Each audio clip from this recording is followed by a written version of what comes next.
Então, agora voltando a falar sobre a sentença penal condenatória, eu vou começar falando sobre o princípio da correlação ou da congruência.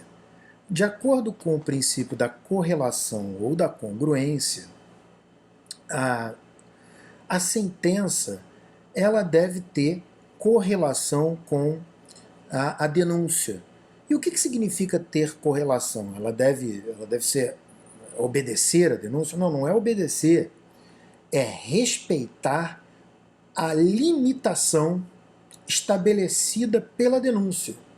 Ou seja, no momento em que o Ministério Público oferece, apresenta a sua peça inicial, ele delimita aquilo que será julgado. Isso não significa, tal como no processo civil, a proibição de julgamentos extra ou ultrapetitas. Não.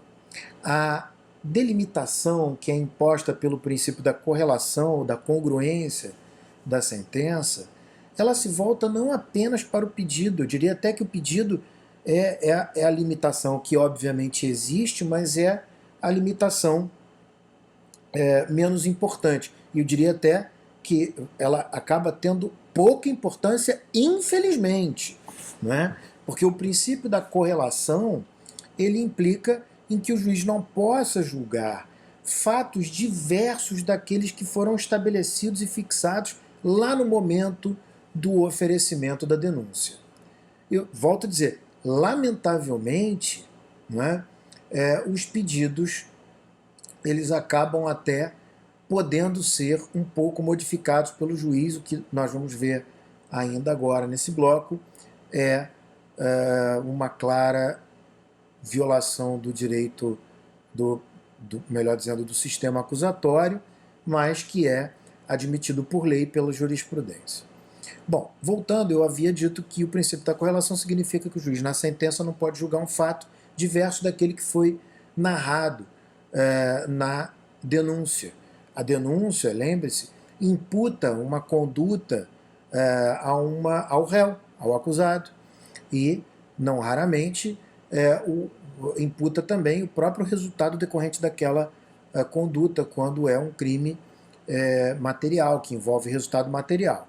O fato é que essa narrativa, né, que imputa a conduta e o resultado ao acusado, ela não pode ser modificada pela sentença. Mesmo que no curso do processo as provas demonstrem que os fatos são diferentes daqueles narrados, o juiz não pode julgar algo diferente dos fatos que foram estabelecidos lá na denúncia. Infelizmente, mais uma vez, várias vezes vou apresentar aqui a minha insatisfação com essas previsões, infelizmente, a denúncia é, por lei, a única delimitação estabelecida para a sentença. E por que digo que infelizmente? Porque, a rigor, o Ministério Público, ao final da instrução probatória, lá no momento das alegações finais, né, já sabemos que elas são feitas de forma oral durante a instrução, a audiência de instrução e julgamento, ao final da audiência, após a instrução, o encerramento da instrução, o Ministério Público faz alegações finais. E essas alegações finais, que são de regra orais, mas que podem ser convertidas em memoriais escritos, como já vimos, essas alegações orais, elas podem ser feitas livremente pelo Ministério Público, que, como nós já vimos quando estudamos a ação penal, não pode desistir da ação. Mas nada impede que o Ministério Público, analisando o conjunto probatório produzido, chegue à conclusão que o acusado que ele acusou, né, a pessoa a quem ele imputou a prática dos crimes, portanto o réu que ele acusou, não é culpado, seja porque o crime não aconteceu, seja porque ele não é o autor do crime, seja porque ele é o autor, mas ele estava amparado por uma excludente de tipicidade, ou excludente de licitude, ou excludente de culpabilidade, ou mesmo porque estava extinta a punibilidade, e o Ministério Público pode chegar na alegação final e pedir a absolvição, não é? Infelizmente, o artigo 385 do Código de Processo Penal prevê a possibilidade de o juiz condenar o acusado, mesmo o Ministério Público tendo, nas alegações finais, formulado um pedido de absolvição. Ou seja, ainda que o Ministério Público pleiteie a absolvição do acusado, o juiz pode condená-lo.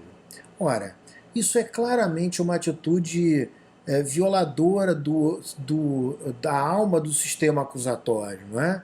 O sistema acusatório, o juiz, ele é inerte, ele é imparcial, ele não é ativo, ele é inativo, ele age como um árbitro, apenas respondendo à demanda ou às demandas que lhe são formuladas, e não pode o juiz de ofício, tendo em vista que o Ministério Público pediu a absolvição, condenar o acusado.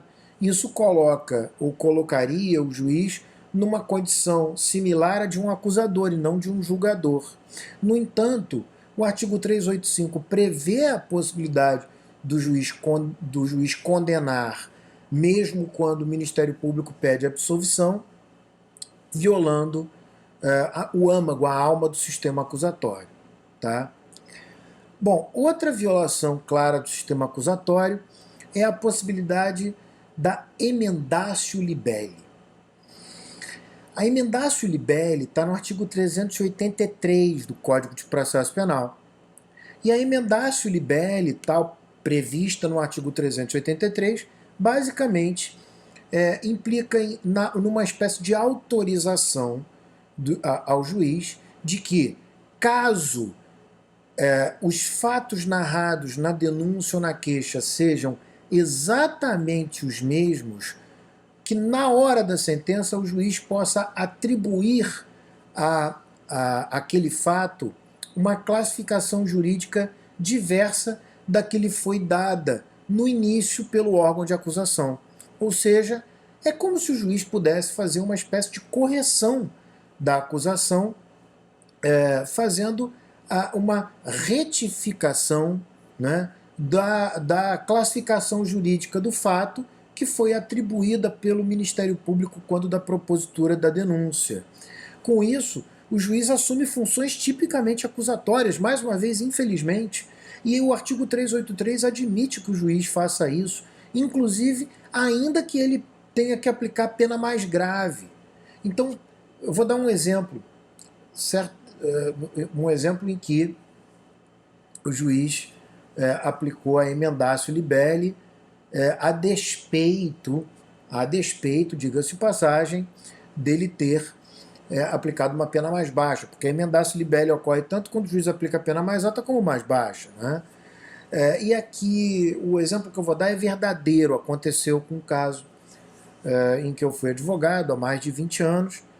Um cliente meu recebeu uma devolução errada de imposto de renda, ou seja, a Receita Federal errou e devolveu a ele o imposto de renda a que ele não fazia jus, a devolução ele não fazia jus.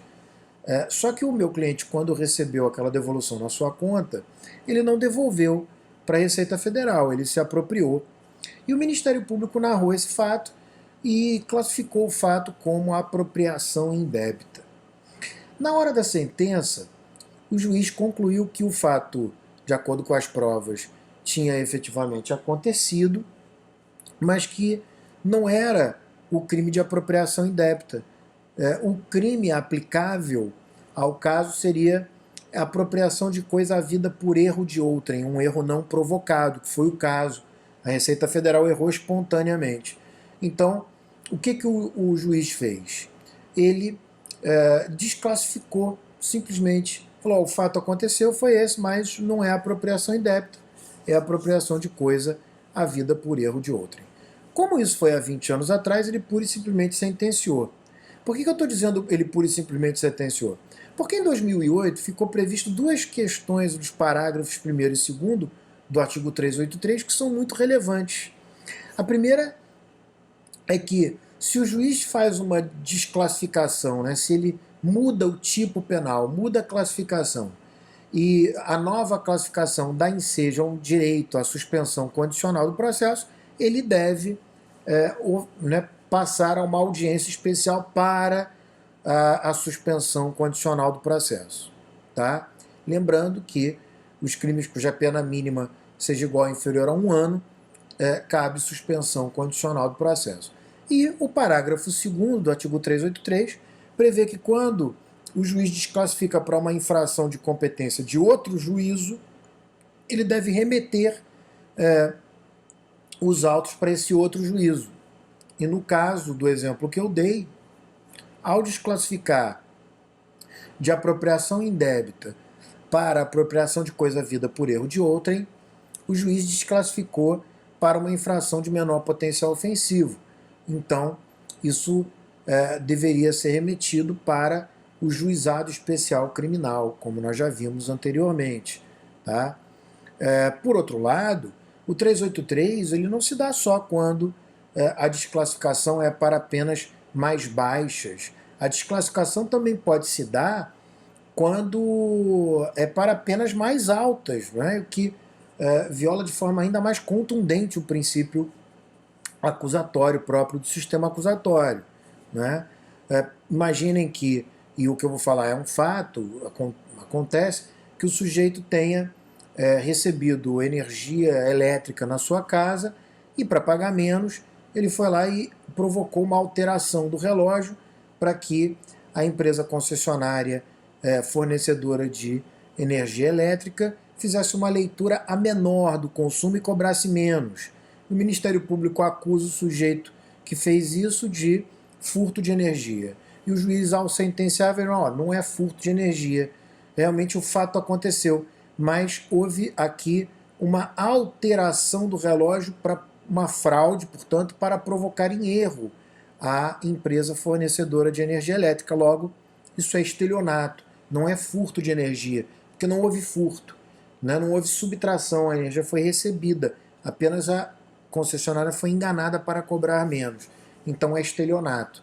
E aí, nesse caso, o fato também não muda, mas o tipo penal muda, e ainda que esse tipo penal tenha uma pena mais grave, e tem, porque o furto tem uma pena de 1 a 4 e o estelionato de 1 a 5, o artigo 383 autoriza o juiz a fazer essa desclassificação e, portanto, proferir sentença condenando a uma infração diversa daquela que o Ministério Público tipificou.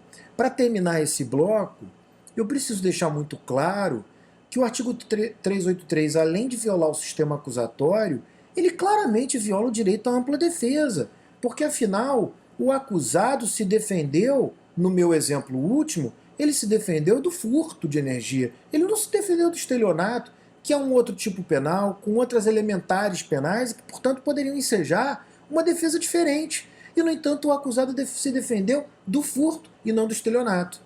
Mas, infelizmente, o artigo 383 autoriza isso. É claro que nós poderíamos chegar à conclusão seguinte: o 383 autoriza, mas é inconstitucional, afinal viola o sistema acusatório, afinal viola o direito à ampla defesa. Mas os nossos tribunais entendem que o artigo 383 não é inconstitucional e, portanto, ele vem sendo aplicado.